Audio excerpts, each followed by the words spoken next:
And this is not only a roll and write version of the very well-loved game Sagrada, but it is also a legacy game. And if you're not familiar with the original Sagrada, this is a game that I have in my collection, and I'm never getting rid of it because it's one of my favorites, and with good reason, because this is in the top 200 games of all time. But if you're not familiar with how this game plays, you're essentially trying to build stained glass windows, and players are going to be drafting dice from a shared pool, and then you're going to be inserting those dice into different areas in your stained glass window, trying to never have two dice of the same color or of the same value side by side. But you are trying to meet different requirements, as there's going to be different values and colors that you're trying to get into specific spots of your board, as well as different shared objectives and your own personal objectives. You'll often find yourself in tough spots, so there's a lot of different tools that you can use to break the rules in different ways, but those will come at a cost. And this version of the game does build upon those base rules, but there are a lot of differences and a lot of things that I think are really impressive. But instead of placing dice into your own personal player board, this version is going to have a sort of coloring book where players are going to be going through the different pages as the game continues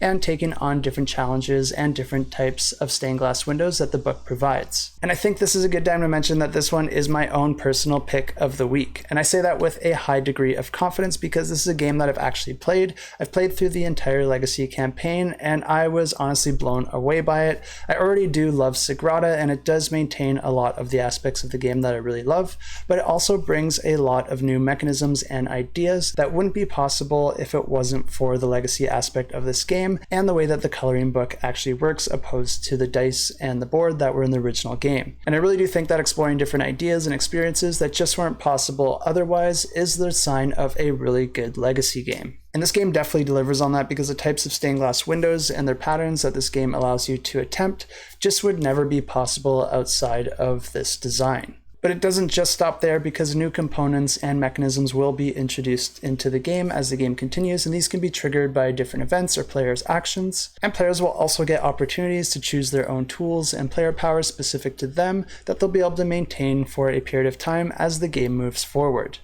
But this time around, players won't just be focused on the stained glass windows because players will also be building up the Sagrada Familia from the ground up. And the Sagrada Familia is the actual name of the building if you're not familiar with that. And this game does offer a little bit of a narrative as players move forward through the campaign, giving players insight into the history of the Sagrada Familia and the different challenges and successes that it encountered along the way. And each player is going to be representing their own family line of artisans within that story, and each player's individual successes will play in as they move through the generations. And of course, I am leaving out a lot of details here. This is a Legacy game and I don't want to spoil too much, but the game does offer a ton of different surprises, and there is quite a lot of game here, but not in an overwhelming way. And of course, like most Legacy games, this one is best played with the same player group. But during my play sessions, we did have a few people jump in and out, and there are absolutely no issues, and everyone still had a ton of fun. But to avoid any more spoilers, I'll just say that if this game does sound interesting to you, go ahead and check out the campaign. I'll have links in the description below, and if it hasn't launched yet, you can always click that notify me button to check it out once it's launched. And I'm sure there'll be a lot more info and exciting content that you'll be able to discover over there.